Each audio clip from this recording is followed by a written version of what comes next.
네, 전해드린 대로 국민의힘 한동훈 비대위원장 오늘 취임 후 처음으로 박근혜 전 대통령을 예방을 합니다. 어떤 메시지가 나올지 주목이 되고 있습니다. 네, 패널 두 분과 함께 정치권 소식 자세히 짚어보도록 하겠습니다. 최병묵 정치평론가, 김상혜 전 민주당 부대변인 함께합니다.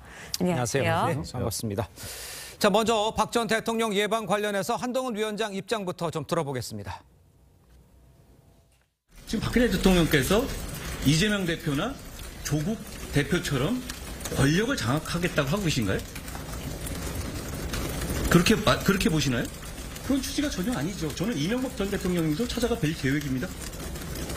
정치인으로서 전직 대통령을 찾아가 뵙는 것은 이상한 일이 아니죠. 네, 검사 시절 박근혜 전 대통령 국정농단 수사를 했던 이 한동훈 위원장. 오늘은 정치인으로서 전직 대통령을 찾을 예정입니다. 총선 보름 앞둔 시점에서 대구 가서 박 전 대통령을 만난다. 보수층 결집을 위한 것이라고 이해를 할 수 있을 것 같고 어떤 효과가 있을까요? 글쎄 일반론으로 얘기해서 보수층 결집이라고 하기에는 지금 시간이 늦었죠. 네. 제가 보기에는 아마 대구 경북 지역에서 국민의힘에 대한 과거와 같은 지지 뭐 이런 것들이 지금 별로 감지되고 있지가 않아요. 아마 그런 부분에 약간 좀 기폭제를 하나 놓겠다 뭐 이런 의미로 저는 보입니다. 예. 그게 이제 그 대구 경북에 있는 국민의힘의 과거의 강성 지지층이라고 하는 사람들이 지금 약간 외면한 기류 뭐 이런 것들이 감지되고 있다고 하거든요. 예. 아마 그런 부분을 되돌려 놓기 위해서 역시 그 지지층에는 박근혜 전 대통령의 영향력이 좀 있다. 이렇게 판단하고 있는 것 아닌가 싶습니다. 네, 오늘 만나면서 박근혜 전 대통령이 어떤 메시지를 낼지도 관심이 쏠리고 있는데 어떻게 예상하세요? 글쎄요. 그 지역에서는 어쨌든 박근혜 대통령이 후견인이라고 볼 수 있는 후보가 무소속으로 출마하고 있잖아요. 네. 이런 부분에 대해서 좀 약간 뭐 본인은 뭐 정치에 직접 관여하지 않는다 뭐 네. 이런 식의 메시지로 뭐 좀 선을 그어주는 메시지, 그다음에 뭐 정권 안정이 굉장히 중요하다라는 그 이야기로서 한동훈 비대위원장이나 여권에 좀 힘을 실어주는 메시지, 이런 덕담 위주의, 그리고 한동훈 비대위원장이 된 이후에 좀 잘한 부분들에 대한 이야기, 이런 덕담 위주로 좀 이루어지지 않을까 저는 이렇게 예상합니다. 알겠습니다. 한동훈 위원장 오후에는 낙동강 벨트를 찾을 예정입니다. 어제 이제 이재명 대표가 정권 심판호를 외친 곳이죠. 한 위원장 그 낙동강 벨트 이 포심 공략은 어떤 식으로 이루어질 수 있을까요? 그 한동훈 위원장이 그동안에 주장하던 바는 이른바 야당 심판론 뭐 이런 거였죠. 그렇죠. 이제 운동권 그 심판론에서 약간 야당 심판 쪽으로 바뀌었는데 예. 그 야당 심판이라는 건 결국 야당과 여당의 차이 뭐 이런 점을 저는 유권자들한테 부각시킬 것으로 봅니다. 네. 야당과 여당의 차이의 가장 큰 특징은 역시 여당의 집행력이죠. 그러니까 이재명 대표는 가서 뭐 약속을 쏟아낼 수는 있지만 집권당은 그 약속을 쏟아내고 실제 예산권을 가지고 있는 거 아닙니까? 네. 그런 부분을 강조하면서 이재명 대표의 약속은 결국 나중에 지켜지지 않을 약속이 될 가능성이 대단히 높지만 예. 지금 국민의힘의 약속은 그게 아니고 총선이 끝나서 다수당이 되면 곧바로 집행할 수 있다는 걸 강조해가면서 이재명 대표와의 차별화를 시도할 걸로 봅니다. 네, 한동훈 위원장 오늘 낙동강 벨트를 찾을 예정인데 어제는 수도권 최대 격전지죠. 한강 벨트를 찾았습니다. 인요한 국민의 미래 선대위원장과 떡볶이 먹으면서 담소 나눴는데요. 영상 보고 이야기 이어가겠습니다.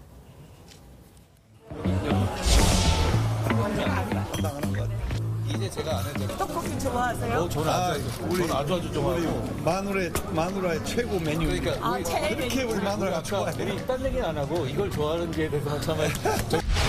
혹시 콜라 주문 가능하세요? 콜라 드릴까요? 예, 제로 콜라? 저도 콜라 주세요. 예, 아, 저도 콜라. 예. 그럼 우리 올 콜라네. 예. 콜라로 원데이 교섭단지 하나 만들겠어요. 네, 뭐 떡볶이도 먹고 콜라도 먹고 좀 화기애애한 분위기 만든 것 같은데 일단 의정 갈등 해결책을 논의했다고 합니다. 네. 의정 갈등을 인요한 위원장이 뭐 한동훈 위원장이 앞서서 의대 교수들 만나기도 했는데 네. 갈등 해결에 물꼬를 트는데 좀 도움이 될까요? 어떻게 보세요? 지금 보면. 항상 갈등을 해소하는 데 있어서 주요한 것은 디테일이 있을 수 있습니다. 예. 그리고 그 갈등을 증폭시키는 것도 디테일이죠. 네네. 그래서 악마는 디테일이 있다고 우리는 얘기를 하는데요. 아무래도 그 의료계 현장에서 오래 있었고 그 분야가 전문 분야니까 그게 그 분야가 돌아가는 그 디테일한 메커니즘에 대한 이해가 좀 많을 거예요. 네. 그러면 그런 사람들은 의외로 문제 해법에 대해서 신의 한 수를 어떨 때는 제시할 수도 있습니다. 그런 측면에서 도움이 될 수도 있겠다 이런 예. 생각이 드는 한편 지금은 지금은 너무나 벼랑 끝 대치가 이어지고 있고 자존심 싸움이자 또 강경파의 목소리가 너무 지배하고 있기 때문에 네. 그런 것들이 또 효과를 발휘할 수 없을 수도 있습니다. 그러나 어쨌든 간에 다른 분야에 있는 사람보다는 디테일이라는 측면에서 또 다른 의견을 낼 수 있지 않을까 이런 생각도 듭니다. 네. 예, 그 편집장님께 이렇게 여쭤볼게요. 홍익표 원내대표도 언급을 했고 이게 네.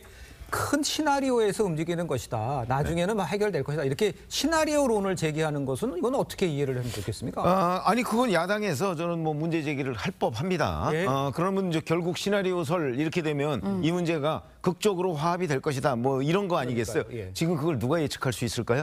지금 현재 어저께 의료계에서 보인 반응 같은 걸 보면 거의 벼랑 끝으로 떨어지기 직전의 상황 아닙니까? 네. 그거를 뭐 시나리오 뭐 이렇게 얘기하는 건 아니 야당도 이런 문제 해결에 본인들이 일조할 책무가 있는 거예요. 네. 그냥 강 건너 불구경하듯이 뭐 또는 이게 뭐 좀 더 악화되기를 바라는 듯한 이런 표현으로 저는 그 논평할 수 있는 상황은 아니라고 보고요. 네네. 그 시나리오가 있었다면 저는 여기까지 오지도 않았다고 봅니다.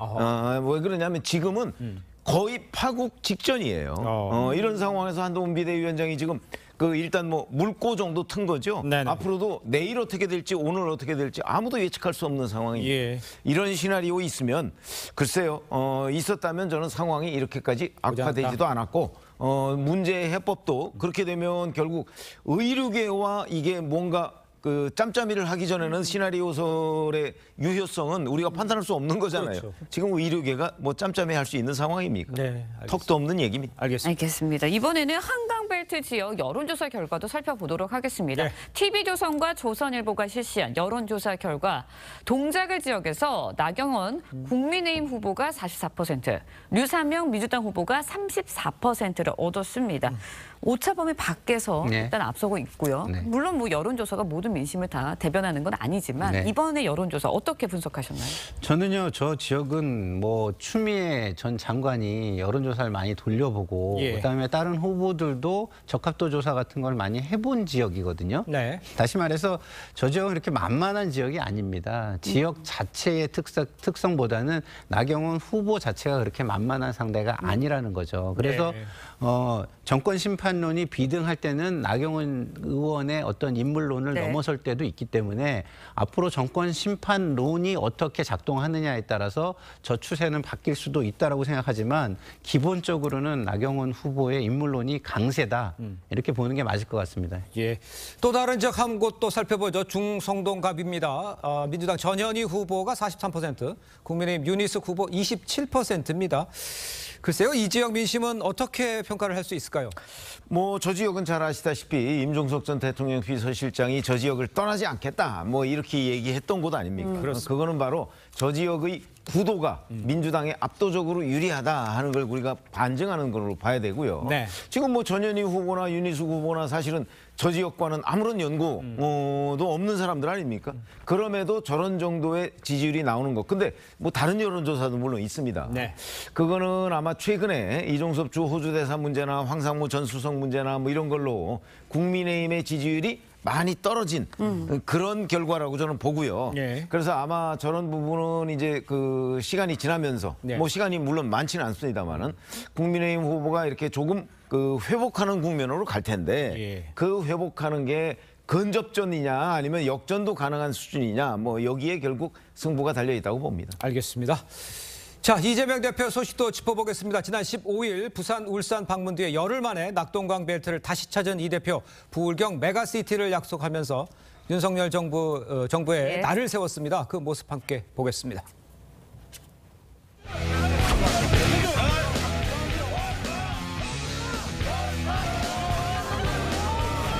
확실히 이미지일 것 같습니다.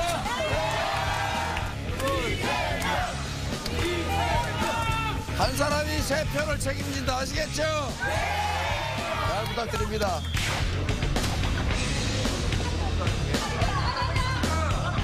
나라 이렇게 망가지는 거 순식간에 망가지는 거 본 일 있어요? 차라리 없으면 낫지 않았겠습니까? 건드는 것마다 다 망쳐놔요. 네, 보신 것처럼 이 대표요. 사투리까지 써가면서 뭐 보기에 따라서는 네. 자신감이 있어 보이기도 하는 것 같은데 지역 상황은 어떻다고 이해를 할 수가 있을까요? 글쎄요, 이 서울이나 마찬가지로 지금 이제 낙동강 벨트라고 하는 곳의 여론조사도 굉장히 많이 나와 있습니다. 네. 아마 그런 부분에 이재명 대표가 대단히 고무돼 있는 것으로 보이고 지금 이제 친민주당계의 언론 매체들도 좀 있지 않습니까? 네. 그런 데에서도 뭐 똑같은 전망을 하고 있습니다. 그러다 보니까 이재명 대표로서는 아마 뭐 겉으로 표현은 안 하지만 바로 저런 데에서 디비질 것 같습니다라든가 아니면 차라리 없는 게 낫다 뭐 이런 식으로 나가는 그 근거 중에 하나가 저는 자신감이라고 봅니다. 그리고 제가 보기에는 뭐 일정한 정도 그 자신감의 근거도 있습니다. 그렇기 때문에 자 지금부터 이제 이재명 대표의 저 자신감이 그야말로 이제 유권자들로부터 어떤 평가를 받을 것이냐.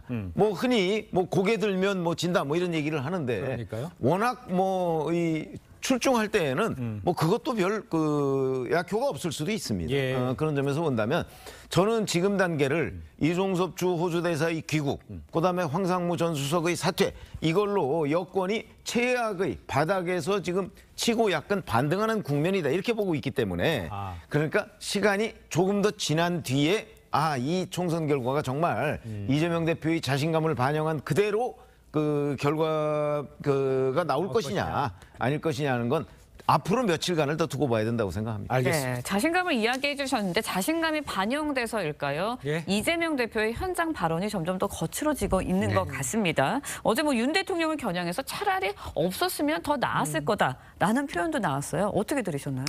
그러니까 이게 감정이 많이 섞인 이야기는요. 그러니까. 감정만 느껴지지 그 논리나 목소리가 들리지 않아요. 네. 그렇기 때문에 제가 볼 때는 중도층은 사실은 환호할 이유가 전혀 없는 계층 아니겠습니까? 네. 그러면은 좀 더 차분한 목소리로 중도층을 파고들어야 더 확장이 되는 겁니다. 근데 지금 지지율 추이나 뭐 이런 거를 다 보시면 알겠지만 과거 공천 잡음이 나서 민주당이 하락했을 때 이전으로 지금 돌아가서 현상으로 다시 원상으로 복귀된 상태입니다. 예. 그러면 지금 총선 구도인 정권 심판론이 작동하고 있기 때문에 지금 이게 원상 회복이 된 것이지 예. 마치 우리 민주당이 잘해서 회복이 된 것처럼 생각하면 이게 오히려 실수가 될 수 있고 오히려 역풍이 부는 상황이 될 수 있습니다. 최병묵 위원님께서 말씀해 주신 것처럼 네. 민주당은 지금은 우리가 정점에 이르렀다 이런 자세로 임해야 맞는 것 같고요. 그러려면 현상을 지금 유지하고 관리하는데 좀 더 뭔가 신중한 고민을 해야 될 때가 아닌가 저는 이런 생각이 듭니다. 알겠습니다. 네. 자, 이런 가운데 이것도 한번 좀 살펴봐야 될 것 같아요. 이 대표가 오늘요 대장동 백현동 의혹 재판에 피고인으로 출석을 합니다. 2주 전에 지각 출석했죠. 지난주에 불출석했습니다. 대장동 사건 재판부가 이제 강제 소환을 검토하겠다 이렇게 경고까지 한 상황입니다. 이 대장동 재판에 출석해야 하는 상황, 선거의 가장 중요한 순간에 출석해야 하는 상황, 이건 어떤 영향을 미칠까요? 많은 고민을 했을 겁니다. 이재명 대표가. 자, 오늘 출석 안 하면 강제 소환을 검토하겠다고 하니까 그렇게 되면 이제 다음 재판이 29일이거든요. 며칠 뒤에요. 네. 그럼 그때는 강제 소환 구인장을 발부할 거 아니겠습니까? 네. 자, 그러면 이 구인장을 발부했을 때 본인이 끌려가는 모습을 보여주는 게 선거에 유리할까?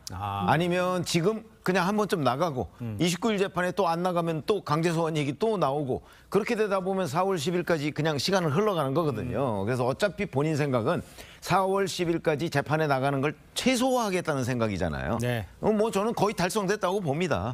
그런 점에서 오늘 나가는 거는 그냥 얼굴 비춰주는 정도고 실질적으로는 뭐 재판에 4월 10일까지는 될 수 있으면 재판을 안 하겠다는 그 기조는 저는 유지하고 있다고 봅니다. 그렇군요. 네, 알겠습니다. 네. 공식 선거운동 이제 이틀 앞으로 다가왔습니다. 28일부터 공식 선거운동이 시작되는데 갭투기 의혹으로 이영선 후보 공천 취소됐었죠. 그런데 이제 국민의힘에서 민주당 몇몇 의원들에 대해서 부동산 투기 의혹 또다시 제기를 했습니다. 네. 경기 부천을의 김기표 후보, 충남 천안갑의 문진석 후보 등 거론을 했는데 김 후보는 이제 정상적인 대출이었다라는 입장이고요. 문 후보는 투기 목적 아니었다라고 해명을 하긴 했습니다. 어떻게 보세요? 우리가 못하는 국민을 위한 후보 검증을 상대당이 해주고 있는 거잖아요. 저는 이거 굉장히 좋은 거라고 생각합니다. 국민을 위해서. 그러면 기존 정당들은 어떤 자세를 취해야 되느냐? 잘 설명하고 해명하는 태도를 일단은 가져야 됩니다. 예. 내용도 확실하게 입증이 될 만한 내용을 가져와야 되겠지만 일단 태도가 굉장히 중요하다는 생각이 들고요. 예. 어쨌든 지금 저렇게 만약에 갭 투자, 투기 뭐 예. 이런 걸 통해서 자신의 재산을 축적해온 인생의 역사를 가졌다면 진보 정당의 당 정체성 그리고 그 당이 추구하는 정치와 정책의 방향성과는 예. 안 맞는다는 것은 확실해 보입니다. 예.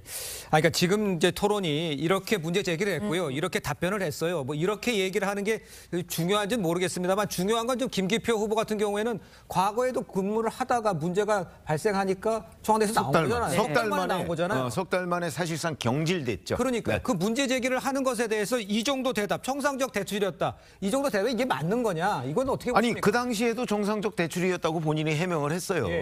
근데 이제 그 문제뿐만 아니고 당시에는 그 경기도 광주시에 네. 뭐 투기 의혹도 있었습니다. 또 하나. 근데 이번에 중앙선관위 등록 재산을 봤더니 광주시에 투기 의혹이 불거졌던 그 임야, 맹지 예. 그 부분은 이제 정리가 됐더라고요.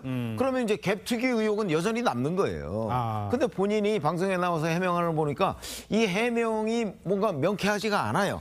그런 점을 보면 아직도 네. 2021년 6월에 그 문재인 청와대에서 사실상 경질될 때와 지금 근본적인 차이가 없다. 그런데 그때는 해임됐고 지금은 민주당에 의해서 정식 후보로 지금 네. 공천을 받은 겁니다. 예. 그런 문제에 관해서 뭐 달리 뭐 방법은 없겠죠. 뭐 본인한테 이제 해명을 압박하는 건데 네. 결국 부처 늘의 유권자들이 판단할 문제가 아닌가 싶습니다. 알겠습니다. 자, 그럼 이런 상황이 되니까 이제 민주당도 여당 이 특정 후보에 대한 의혹을 제기를 했습니다. 동작갑의 장진영 후보에 대해서는 땅 투기 의혹, 또 서울 중성동을 기혜훈 후보에 대해서는 재산 증식 의혹을 제기를 했어요. 여기에 대해서는 이거는 예. 어떻게 이해를 좀 하면 되겠습니까? 근데 예를 들어서 이혜훈 후보 같은 경우는 뭐 비상장 주식을 이제 전환했다 이런 예. 얘기잖아요. 그렇다면 이거는 뭐 별 문제가 될 수가 없는 거죠. 재산이 단순히 늘었다고 해서 의혹이다 이런 건 아니거든요. 그러니까요. 이게 예를 들어서 부천을의 김기표 후보처럼 자 특정 은행에서 특정 금융기관에서 50억 이상 대출을 받았어요. 개인이. 맞아요. 이게 과연 그러니까 그거는 저희가 보기에도 저희 같은 문외한이 보더라도 갭투기로 보여요. 네. 근데 이혜훈 의원이 뭐 갭투기를 했다는 건지 투기를 했다는 건지 그냥 재산이 늘어났다는 거잖아요. 그러니까요. 저는 의혹의 수준이 많이 다르다 이렇게 판단을 합니다. 알겠습니다. 네, 그런가 하면 이제 민주당에서 국민의힘 대전 서갑 조수연 후보와 양천갑 구자룡 후보 등에 대해서 과거 성범죄 사건 변호한 이력이 있다라면서 공천 취소 이제 강하게 주장하고 나섰습니다. 네. 아무래도 조수진 변호사 논란에 맞대응하는 것 같은데 어떻게 보세요? 그렇죠. 일단은 조수진 변호사를 사실상 자진 사퇴 시켰다고 보는 게 맞는 예. 거 아니겠습니까? 그러면은 국민에 대해서 어떤 의혹과 관련해 가지고 그 대응을 저는 잘했다고 보는데요. 그랬다고 하면은 거기에서 멈출 게 아니라 예. 상대당에 그런 비슷한 의혹이 있다면 그걸 예. 공격함으로써 상대적인 비교를 국민들이 할 수 있게 하는 것이 총선에 나쁘지 않은 전략이라고 저는 생각하기 때문에 네. 이 부분에 대해서는 좀 더 강하게 주장을 계속 할 것 같고요. 그리고 그 국민의힘 쪽에서 이 부분에 대해서 좀 더 해명을 정확하고 구체적으로 내놓지 않으면 예. 사실상의 어떤 이미지상으로는 별로 좋지 않은 생각을 할 수밖에 없는 거 아닌가 이런 생각이 듭니다. 알겠습니다. 네. 자, 조국 혁신당 소식도 짚어보겠습니다. TV조선과 조선일보가 서울 격전지 3곳, 이 경기 남양주 병, 광주 광산 을 이 5곳에서 여론조사를 진행했는데 이 중 광주 광산 을, 서울 종로, 경기 남양주 네. 병 3곳. 조국 혁신당 찍겠다는 응답이 민주연합을 찍겠다는 응답보다 오차범위 밖에서 더 많이 나왔어요. 민주당으로서는 이건 달가운 소식은 절대 아닐 것 같은데요. 아닙니까? 민주당으로서 최선의 그 결과는 아니지만 네. 차선의 결과는 될 수 있죠. 왜냐하면 조국 혁신당을 찍어서 조국 혁신당의 의석이 늘어난다고 해서 예. 국민의힘이 좋을 일은 없거든요. 그렇게 국민의힘의 가장 대척점에 있는 그 의원들이 조국 혁신당 의원 아니겠어요? 예.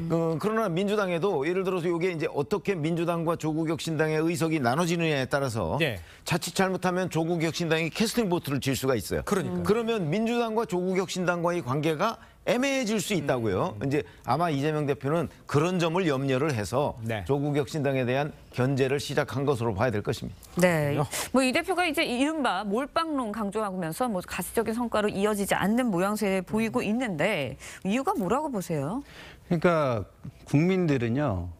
양 당이 지금 잘해서 표를 주는 게 아니다라고 지금 생각하는 것 같아요. 그러니까 심판의 순서가 정해져 있는 거일 뿐이지 잘해서 표 받는 거 아니니까 좀 잘해봐. 아니면 당신들도 다음 차례야. 뭐 이거를 저는 얘기하고 있다고 보는데 사실 조국 혁신당이 저는 역사에 굉장히 나쁜 사례고 탄생해서는 안 됐을 정당이라고 보거든요.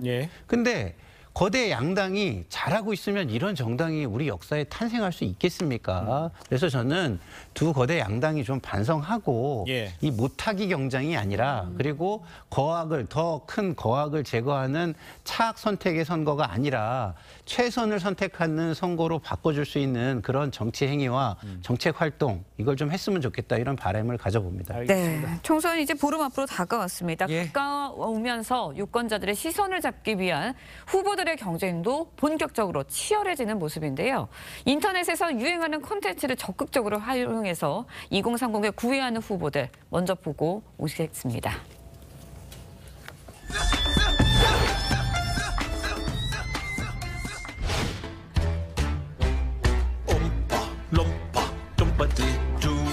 I've got a tragic tale for you.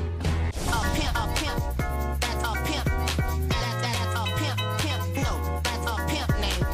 That's a pimp name, slick back. 네, 이색적인 변신에 나선 후보들도 있는데요. 공약을 소개하기 위해서 래퍼로 변신을 하고 최신 인기곡을 패러디한 후보도 있습니다. 누군지 영상으로 만나보시죠.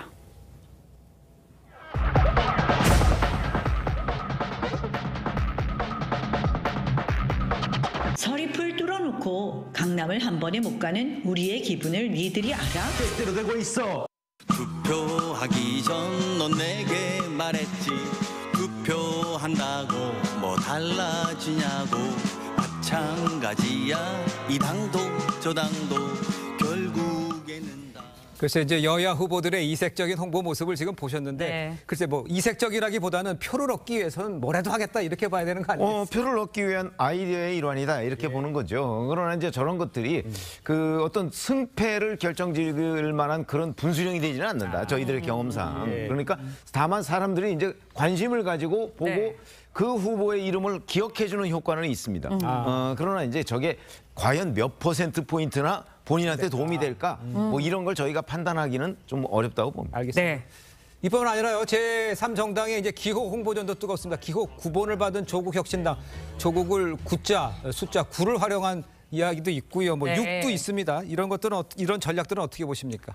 그러니까 어떤 홍보를 할 때 두 가지가 중요하잖아요. 결국 같은 얘기긴 한데 이게 피칭이 돼야 되고 그러니까 제대로 던져줘야 된다는 거예요. 그리고 캐칭해야 됩니다. 그러니까 그래서 눈길을 사로잡거나 마음을 사로잡아야 되는데 그런 측면에서는 굉장히 간단하고 직관적이면서 그 당을 대표하기 때문에 저런 아이디어들이 많이 나오는 정당이 뭐 활발한 정당이라는 건 부인할 수 없겠죠. 네, 알겠습니다. 자, 두 분 말씀은 여기까지 듣겠습니다. 인사 나누겠습니다.